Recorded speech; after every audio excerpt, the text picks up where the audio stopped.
কিনে নিয়েছে। সমস্ত খবরের কাগজে যে রিপোর্টগুলো আছে সেগুলো তো কেনা খবর। আজকের দিনে দাঁড়িয়ে যে কাজ করছে সেখানেই তো মানুষ বেঁচে আছে। দেখাতে হবে ছবিগুলো। আজকে মানবের পাশে এসে দাঁড়িয়েছে শুদ্ধশীল, আমি সন্ময় বন্দ্যোপাধ্যায় এসে দাঁড়িয়েছি, শফিকুলের সমর্থন মানবে পৌঁছে গেছে, বহু ইউটিউবাররা মানবের পাশে এসে দাঁড়িয়েছে, প্রত্যেকের সমর্থন মানবের পাশে আছে। আমি এই রাস্তা দিয়ে মেমারি দিয়ে আসছিলাম, রাস্তায় আস্তে আস্তে খালি মনে হচ্ছিল মানুষের এত দারিদ্র, এত কষ্ট, বেচার জন্য অভিষেক বন্দ্যোপাধ্যায় একবারের জন্য মন কাঁদে না, একবারের জন্য ভাবেন না যে পূর্ব বর্ধমানের মানুষগুলো কেমন ভাবে বেঁচে আছেন। একটা সিঙ্গুরের কারখানাকে মেরে দাঁড়িয়ে গত 15 বছর ধরে একটা বড় শিল্প পশ্চিমবঙ্গের মাটিতে করতে পারলেন না। ছোট ছোট ঘরের ছেলে মেয়েগুলো কিভাবে বড় হচ্ছে খবর নেন। আজকে রাজ্যে পুলিশের চাকরিতে কত ভ্যাকেন্সি আছে জানেন? পুলিশের চাকরি 2,69,000 পুলিশের রিক্রুটমেন্ট দরকার, চাকরি দরকার, অথচ আছে পুলিশ কর্মচারী 1,07,000। থানাগুলোতে যান, যেখানে 90 জন পুলিশের স্থায়ী কর্মী দরকার সেখানে আছেন 30 জন। বাকিটা চলছে কি করে? সিভিক ভলেন্টিয়ারদের দিয়ে। সিভিক ভলেন্টিয়ারদের মাইনে কত দেন? 10,000 11,000 টাকা। সিভিক ভলেন্টিয়ারদের মাইনে দেন 10-11,000 টাকা। একজন কনস্টেবলের ন্যূনতম মাইনে 24-25-30,000 টাকা। একজন কনস্টেবলের কাজ সিভিককে দিয়ে করাচ্ছে। এরা যে সিভিক ভলেন্টিয়ারের সংখ্যা কত জানেন? মেমারির মানুষ জেনে রাখুন এগুলো। 1,23,000 সিভিক ভলেন্টিয়ারদের দিয়ে থানাগুলোকে চালাচ্ছেন। আচ্ছা, আপনাদের ঘরের ছেলেমেয়েরা, আপনি তৃণমূল করতে পারেন, আপনি বিজেপি করতে পারেন, আপনি সিপিএম করতে পারেন, আপনি কোনো দল না করতে পারেন, মেমারির ঘরের একজন সাধারণ মানুষ হতে পারেন, সেই মানুষটার ঘরের ছেলেটাকে তৃণমূল করিয়ে বা কোনো একটা কোটাতে কোনোভাবে সিভিক ভলেন্টিয়ারে ঢুকিয়ে দিচ্ছে, যাতে মাইনে 24-25-30-32-35 টাকা হওয়া উচিত, তাকে 11,000 টাকা ভিক্ষে দিচ্ছেন কেন? তারাও তো মানুষ। আচ্ছা, প্রাইমারি টিচার, প্রাইমারি স্কুলগুলো গুটিয়ে যাচ্ছে, 8,000-এর ওপর প্রাইমারি স্কুল গুটিয়ে গেছে। এরা যে শিক্ষকের ভ্যাকেন্সি কত নিজেরাই স্বীকার করেন, 3 লাখের কাছাকাছি শিক্ষক অশিক্ষক কর্মচারীদের ভ্যাকেন্সি। কেন এই অবস্থা হবে? কেন চাকরিতে নিয়োগ হবে না? কেন পার্মানেন্ট চাকরি পাবে না? আপনি এসডিও অফিসে যান, বিডিও অফিসে যান, আপনি জেলা শাসকের অফিসে যান, আপনি পঞ্চায়েতের অফিসে যান, যে কোনো সরকারি আধা সরকারি অফিসে যান, সমস্ত জায়গায় কন্ট্রাকচুয়াল লোক। কেন? 8,000, 9,000, 10,000, 11,000, 12,000 টাকা দিয়ে চাকরি করছেন। অথচ সেই লোকটি বাংলার বাইরে গেলে, উড়িষ্যাতে গেলে চাকরি পাচ্ছেন, ঝাড়খণ্ডে গেলে চাকরি পাচ্ছেন, বিহারে গেলে চাকরি পাচ্ছেন, উত্তরপ্রদেশে গেলে চাকরি পাচ্ছেন, গুজরাটে গেলে চাকরি পাচ্ছেন। তো মেমারির মানুষ কি দোষ করেছে?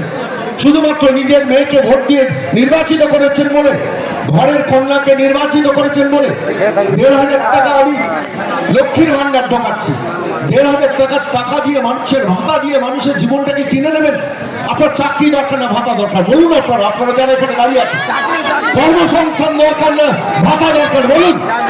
বিজেপির তরফ থেকে বলা হয়েছে যে আমরা প্রত্যেক মা বোনেদের অন্নপূর্ণা ভান্ডারে 3,000 টাকা করে দেবো, 3,000। কিন্তু সেটাই শেষ নয়। তারপর সেই ছেলেটা কারখানায় কাজ করবেন, সেই মেয়েটা একটা প্রাইমারি স্কুলে শিক্ষকতার কাজ করবেন। এটা চান না? কোনটা বেটা বলুন? আমরা ভাতাও চাই, ভাতার সঙ্গে যতদিন বেকার থাকবো তার সঙ্গে যতদিন না চাকরি পাবো ততদিন আমি ভাতাটা পাবো। কিন্তু ভাতাটাই জীবন নয়, ভাতাটাই শেষ নয়। মমতা অভিষেক তৃণমূল কংগ্রেস যেটা করেছেন, ভাতাটাকেই জীবন করে দিয়েছেন, সিভিক ভলেন্টিয়ারদের পুলিশ করে দিয়েছেন। কেন এই অবস্থা হবে? কিসের জন্য হবে?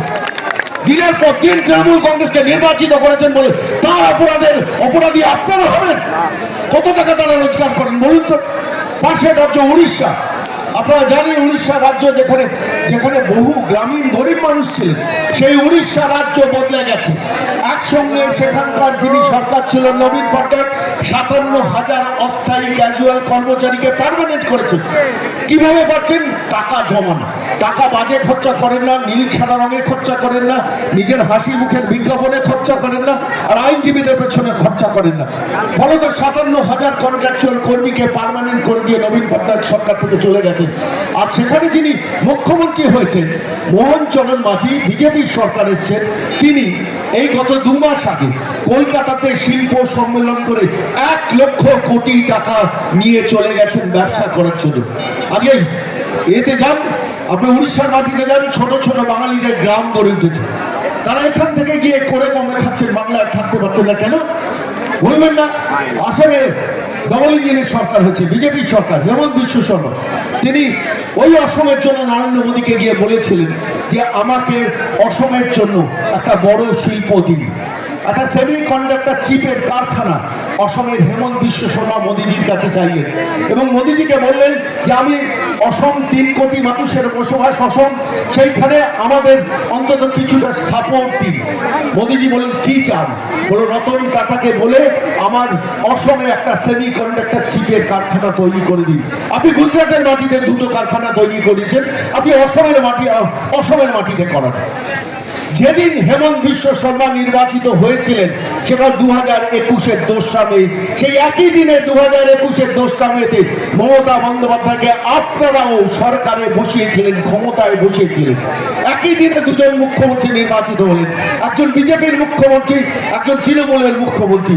বিজেপির মুখ্যমন্ত্রী হেমন্ত বিশ্ব শর্মা নরেন্দ্র মোদীকে বুঝিয়ে সেখান থেকে একটা বড় কারখানা নিয়ে এলেন। এক একজনের শিল্প শ্রমিকের মাইনে সেখানে 22,000 টাকা, 28,000 ছেলেমেয়ে চাকরি করছে।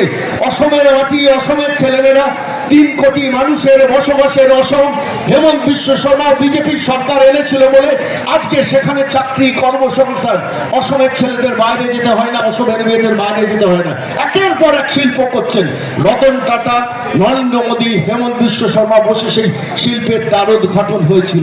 পশ্চিমবঙ্গ পারত না? পশ্চিমবঙ্গ পারত না মেমারির বুকে একটা বড় কারখানা শিল্প তৈরি করে আপনার ঘরের ছেলে মেয়েদের চাকরি করতে?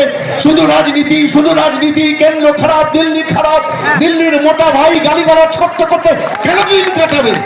34 বছর ধরে বাম আমলের সময় দিনের পর দিন কেন্দ্রকে খারাপ বলে বলে বলে বলে বলে সম্পর্কটা খারাপ করে তছনছ করে দিয়ে গিয়েছিলেন। তারপর গত 15 বছর ধরে মমতা বন্দ্যোপাধ্যায় শুধু ঝগড়া রাজনীতি করেন আর আপনাদের পকেটে 700 টাকা, 1000 টাকা, 1,500 টাকা ঢুকিয়ে দিয়ে ভোটটা লুট করে নিয়ে চলে যান।